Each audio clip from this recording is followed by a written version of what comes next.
Today, I'm going to talk about PVC in the marketplace. And what I'm talking about is what resins go where in the marketplace. And this presentation is in honor of Dr. Peter Hallmeyer. He's one of my greatest mentors. I met him in 1976 when I joined CertainTeed, and he was the vice president of CertainTeed Research and Development.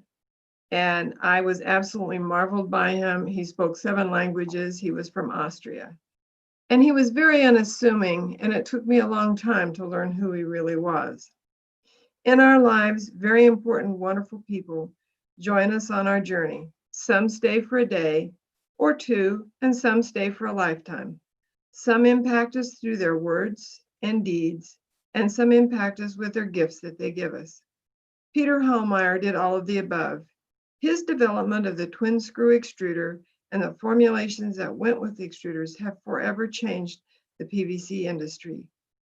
There is probably not another single individual who has done so much for the industry. Peter's kindness went far beyond just extrusion. He loved life, he loved wine, he loved music. Peter was always doing very kind things. A dozen red roses for the birth of a child, a Christmas gift of the most wonderful chocolates in the world. He had the time to teach anyone who wanted to learn what he knew.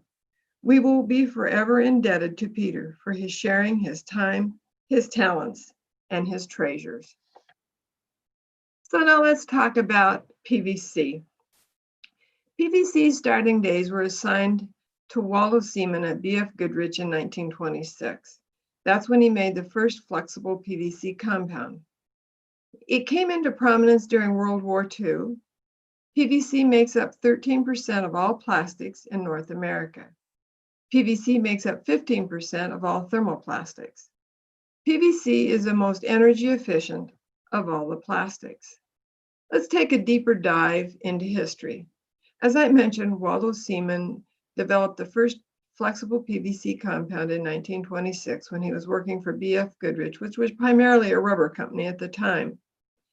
In 1932, the first tubes were made from PVC in Germany, and then in 1935, they made pipes, and then in 1936, they installed the first PVC pipes for potable water and wastewater in Germany, and most of that piping system is still in service today. In 1939, we started using flexible PVC for coating wires and cables, and this was very important for ships because the rubber, natural rubber was in very short supply. In 1949, was the initial use of PVC pipe in North America.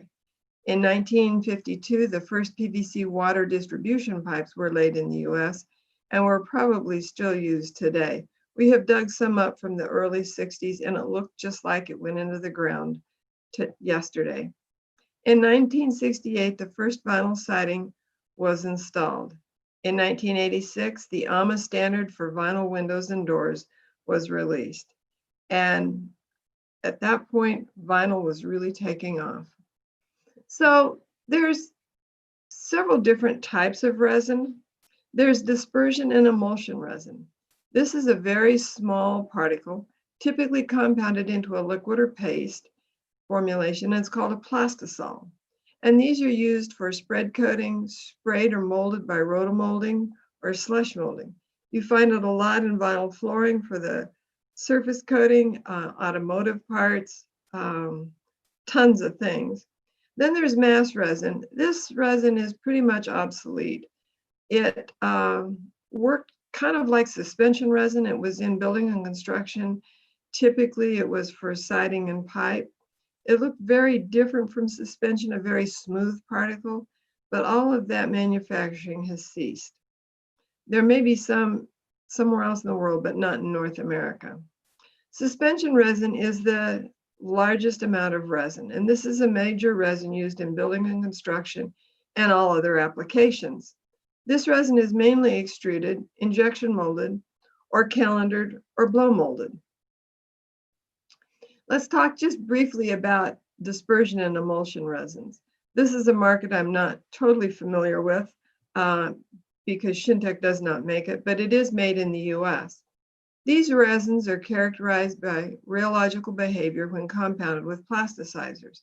And again, as I mentioned earlier, they're used in screen printing, floor tile wear layers, traffic cones, fabric coatings, and roller molding, which is kind of a unique process, but makes some really neat products. Dispersion resin makes up about 10% of the PVC resin market. So let's compare these resins a little bit more. In the polymerization process, there's the suspension process, which is the general purpose resin. Dispersion is made by an emulsion microsuspension hybrid method, and blending resin is a modification suspension process. The average grain size for suspension is 100 to 170 microns, where dispersion resin is 1 to 3 microns, very, very much smaller, and blending resin is 25 to 80 microns. The grain morphology of suspension is tightly agglomerated, where with dispersion it's loosely agglomerated, and blending resin is moderately agglomerated. The powder flow is excellent with suspension. It's very poor with dispersion, and that's because of its small particle size. Small particles don't like to move anywhere. And blending resin, it has an okay powder flow. The porosity for suspension is very high, as opposed to dispersion, which is slow, and blending resin has some porosity. So when you're compounding it, suspension resin can be a dry powder, or then it can be pelletized. But for dispersion and blending resin, it's a liquid dispersion. Let's talk about how much resin we've made over the years. Looking at 2020, or 2000, we made over 14 billion pounds. In the year 2004, that went up to almost 16 billion, and a lot of that came from built up inventory.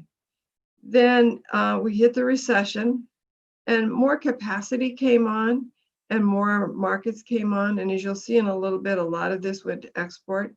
Our high mark year was 2018, when we made 16 billion. 2019, for whatever reason, wasn't quite as much, although it was still a very good year. And let's see where some of this resin was going. A lot of it went to export. So as more capacity came on in the United States, more and more went overseas. And originally, we always thought that China would be an exporter of PVC resin, because they make so much resin, and they had a lot of plants, but a lot of those plants were acetylene based and were very bad for pollution. So they've shut down a lot of them, and China is still a net importer. But all of Southeast Asia and PVC resin around the world has continually grown, and we find ourselves shipping to all continents. And when we talk about where does resin go, we use ACC's, American Chemistry Council's numbers. And as there's been consolidation, it's becoming more difficult, because the rules say that all 4 suppliers need to report into a market category in order for us to show that. In 1974, there was 17 PVC resin producers, and today there's 4. Also in the converter market, there's been tremendous consolidation. There used to be 5 or 6 people making credit cards, and now today there's 2 or 3. So when there's only 2 or 3 suppliers or converters, it's very difficult for the PVC producers to all sell into that market. Typically, people only like to buy from 1 or 2 resin producers. Each resin producer's resin runs slightly different, or sometimes depending within a resin producer, where that resin comes from. Is it a large reactor or is it a small reactor? They're all runnable, but they run just slightly different. So the resins have to be kept separate in the silo, and they have to be campaigned if you're using more than one resin supplier. Now, this is a kind of a graph of where the resin going. As you can see, over 5 billion pounds go to exports, 4.8 billion go into pipe, and then the other big markets are siding and soffit, and compounders and resellers. The reseller market is really pretty small, and that's why it's combined with compounders. It's 1.6 billion. Windows and doors has constantly grown. It's vinyl windows have about 75% market share, both in new construction and remodeling, not in commercial. They're only allowed to go 3 stories in commercial. Fence and deck is a relatively new area and has constantly been growing. The film and sheet, this is both rigid and flexible. Siding and soffit is about close to 900 million. This is half of what it was in the early 90s. Fiber cement, brick facings, houses have all eaten into this market share, and now stucco is really eating into the vinyl siding. Wiring cable has stayed fairly constant. So now I compared the last 5 years, and you can see exports have grown. Pipe and tubing has stayed fairly constant, grown a little bit. Siding has stayed relatively constant. Windows and doors has grown. Fence and deck has continued to grow. And because it's a small share, the numbers don't show as much as they really are. But if you look at 2019, it had some pretty good growth. In film and sheet, because we combined some areas, film and sheet is bigger in 2019 than it actually probably was. Wiring cable has been very consistent. We find that there are other polymers coming in to take this market share, especially where companies that have deselected PVC. And we're working with them to change their minds because their cables don't perform as well as PVC cables do. And compounders have continued to grow and probably will. Somebody who's doing their own compounding may decide that I would rather put in an extruder or a molding machine than put capital dollars into compounding when I can buy compound almost as cheap as I can make it myself. There are a myriad of vinyl products, and which IV resin they use depends on what they want to do with it. So I have broken up the IV resins into low, mid-range, high, ultra-high ranges. So there is some difference between manufacturers in those IV resins, but when we ship those resins to a customer, that's when the big difference really starts. If they're making pipe, potable water pipe, they use the PPI range formulation, and that's got a pretty narrow range of what they can use. But when you go to windows and siding and other custom profile, then there's a lot of variation in the formulation, and the tooling quite often influences these decisions of what materials to use. And in the next presentation, Bob Paradise will go into this in a lot more detail. Today's PVC resin is being improved to meet the demands of the microingredients and the ever-changing regulations, especially as it relates to plasticizers, because as larger molecular weight plasticizers are being used, we need to adapt the resins to use them. So let's talk about the low molecular IV resins. They're used for thermoforming, injection molding, rigid calendaring. They give you lower impact, but they're easy to foam. Some of the products that you use every day are credit cards, fittings, bath and tub showers, and one of the things we're talking about is color concentrates. This is an example of molded parts. And when you see these small parts, these can be made in a multi-cavity tool, which is harder to run than a single cavity. Some of these bigger parts are probably single cavity, but some of the technology today, they may be multi-cavity. This is a thermoform part, and you can see it has rounded edges, and this is a part. This is a flashing here and is probably trimmed away.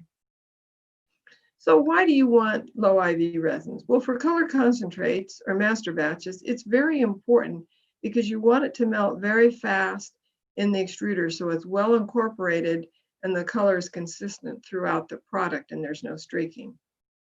In injection molding, it creates less back pressure when pushing the melt into the mold, especially in a multi-cavity mold.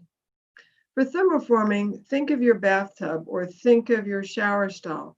So you've got to pull this, you've got to take this sheet, heat it up, and pull it into a very deep mold, and you want it to form very rapidly and draw very quickly and not have any holes blown into it.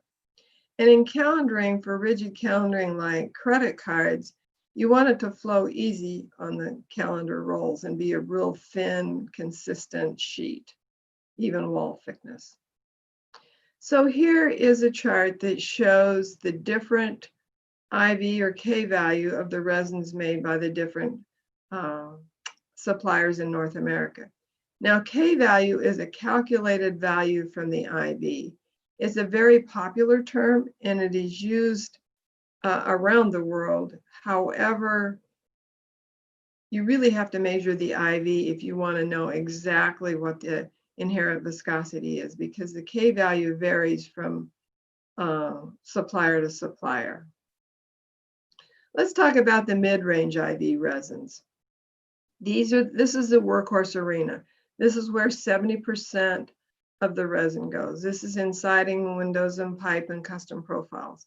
When you think about a piece of pipe that is 60 inches in diameter and that wall thickness is a couple inches thick, you can think about how much resin that goes into making that pipe. Building and construction makes up 70% of the resin sold. In the IV range of 0.89 to 0.91, there are a lot of flavors sold by the individual producers. So why are there so many flavors? Well, when you take 0.9 IV resin, the pipe can tolerate a wider range of foreign material and also a wider range of IV and a wider range of bulk density than siding and windows can take. Windows have little tiny areas that they flow through the die that are very critical. So if you have a wide range, there's more fluctuation and it doesn't work as well. Some operations need an anistat added to their product. This is generally for very high output lines or customers who are working in very adverse climates where it's very cold and resin doesn't want to flow. So many of the suppliers can add a little bit of anistat. It used to be more required in the 70s and 80s, but as resin producers have learned to make better resin, it's not as needed as it used to be. While most flexible resins are in the higher molecular weight range, there are some products that are made in the mid-range category. Foams have special criteria depending on the final physical properties of the end product. For foams, the lower the IV of the resin, the lower the finished product specific gravity will be. So if you're making a heavy deck board, you probably want a lower specific gravity, and also you'll be putting less material into it. But if modulus is a concern, then a higher IV resin is used. Foam core pipe, which is really liked for conduit, generally these companies use a standard IV of 0.9 because they need the impact criteria to stay. The lower the IV of the resin, the lower the impact of the finished product. This is a picture of the foam board. You can go to Home Depot or Lowe's and there's all kinds of widths, all kinds of thicknesses. They're used a lot in windowsills and fascia boards because they last so well, they don't rot like wood does. So your mid-range availability, here's a chart of what the people make. And some of these customers, you will see a lot of resins listed, and some of it is because they have bought other companies. And so from the marketplace, they will keep the notation of the original name. So you have lots of listed, but I don't know is there actually, they may be just labeling more than unique resins. So now let's talk about the higher molecular weight resins. This is reserved for flexibles like blown film, wire and cable, flexible calendaring, and wall coverings, just to name a few. The higher the IV, the more flexible the product will hold its shape, but it's also harder to process, and the more plasticizer that it will hold. Some higher molecular weight, one of the big items is blown film, which is used for meat wrap. Which grade is used is very dependent on the equipment of the film producer. PVC People have tried to walk away from PVC film for meat wrap, and it was a disaster because the PVC film keeps the meat looking pink and fresh much longer. Typically, this range of IV is 1.01 to 1.04. Again, a lot of flavors, and the reasons for this is processing equipment. Some people use ribbon blenders, and some people use high-intensity mixers. Ribbon blenders generally require a more porous resin that will absorb the plasticizer fast. And it also depends on the type of plasticizer used, because the higher molecular weight plasticizers require a higher molecular weight resin, but also a more porous resin. Dry up time is very critical, and this is what is used to determine which resin to buy in many cases. Here is a list of all the high molecular weight resins that are available in the marketplace today. Now, we're going to talk about ultra high molecular weight resins. These resins are more difficult to process, but they have wonderful properties. They're used in automotive for pads for brake pedals, door handle grips, and footrests for motorcycles, dust protection covers for shift levers and accelerator, window sealing strips in container, door strips, headrests, and armrests. In the construction industry, they're used for water protection sheet and curtain wall, floor finish for pool sides and gymnasiums, industrial hose such as pressure hose and water hose. In the electrical industry, for washing machine damper and bellows, cables with high performance like cold weather, heat resistant, abrasion resistance, and oil resistance. Other applications can include hose and tubes for very cold places and ships, hoses for food industry, shoe soles for mountaineering boots, ski poles, grips, etc. This is a list of all the high molecular weight resins. Oxy's is the only US producer of these. All of Shintex are either made in Europe or in Japan, and Westlake's are made in Europe. And so if you want a 2.0 IV, that needs to come in from Europe. Now let's talk about matte finish resins. These resins give matte finish a clear, opaque compounds, a matte finish. This has a percentage of cross-linked resin in it. This makes a nice finish without compromising weathering or physical properties. Other additives that can be added to a PVC compound typically weather poorly or are very hard to get impact. These resins have a great thermal stability, elasticity, and abrasion resistance. Some of the applications are anti-blocking, cables, products where low gloss is desired, electronics. Here's a picture of some items that have low gloss resin added to them. And here is another picture that shows how the cross-linked resin combined with a high molecular weight can give you much better stability, because if you look at the initial condition and then you look at it by increasing the temperature, so at 30 minutes at 200 degrees C, the high molecular matte finish kept its shape very well. All right, at this point, I will be glad to take questions. Hello, yeah, this is your moderator. Go to the quick Q&A in your Q&A box at the bottom, about the bottom of my computer screen here. And I'll read off whatever questions come in to us. Right now we don't have, well, we have one, but that's probably not for Sylvia. So is there any questions whatsoever that we would like to talk to Sylvia about? And we'll wait a little bit and see if we get any responses.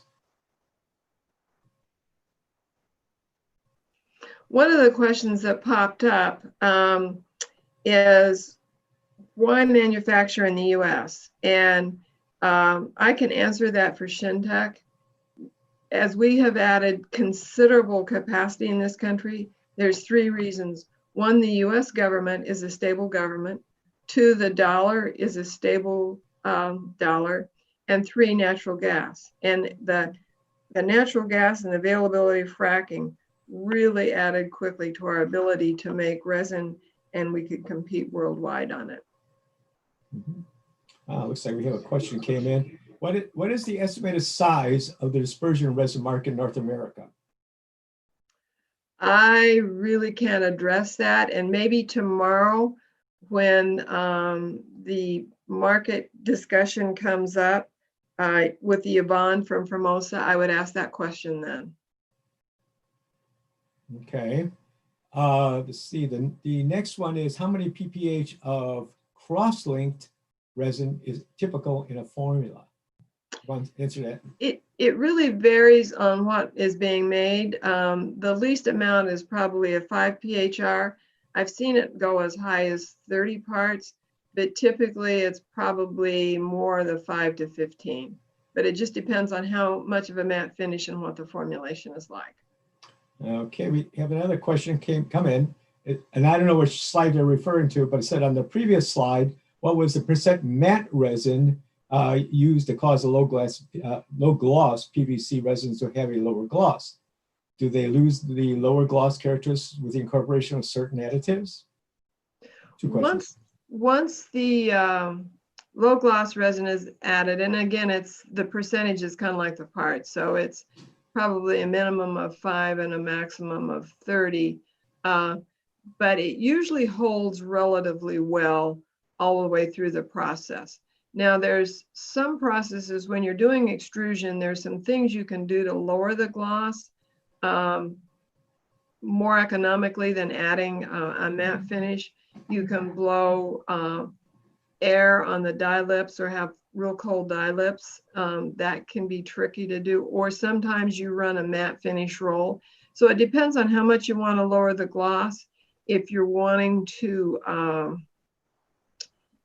have some anti-sticking properties, probably it works better than doing that.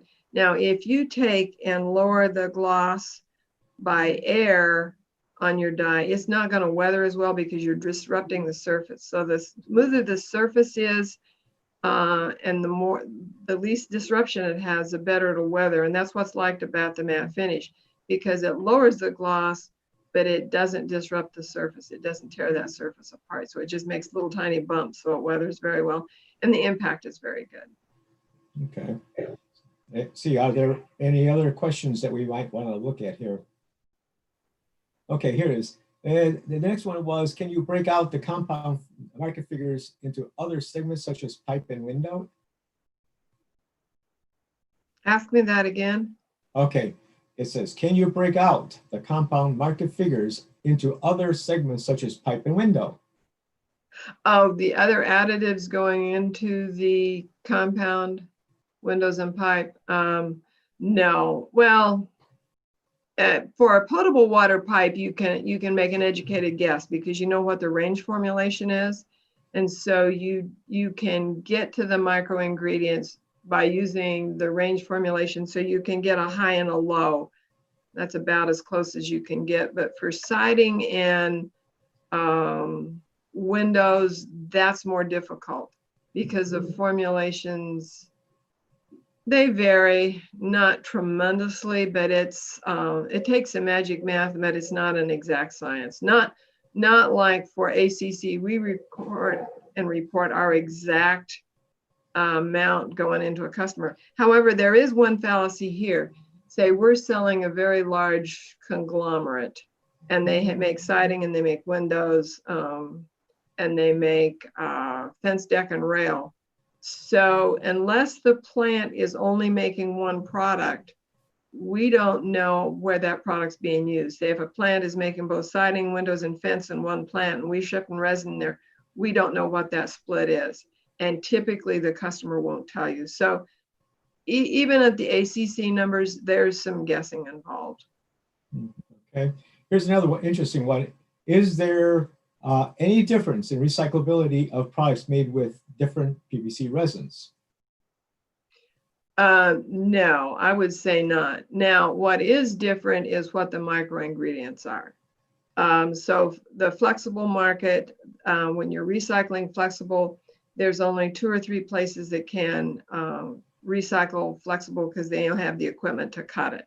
In rigid though, the rigid recyclers, they'll take on any rigid product. And what they have learned to do is to balance it out. So window regrind is the much preferred regrind because it's very rich, has a lot of TiO2, has a lot of impact modifier.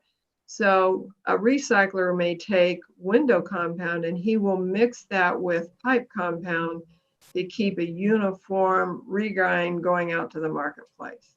So the really good recyclers have really figured out how to mix and match the different streams coming into them to produce a consistent product. Okay, I think we have about time for about one more question. This one here is interesting too, because so how do properties depend on resin molecular weight? I mean, he was asking how properties like exudation or VOC, how are they affected by molecular weight?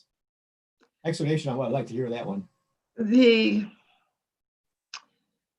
exudation on the PVC resin depends on a thing that we call the porosity.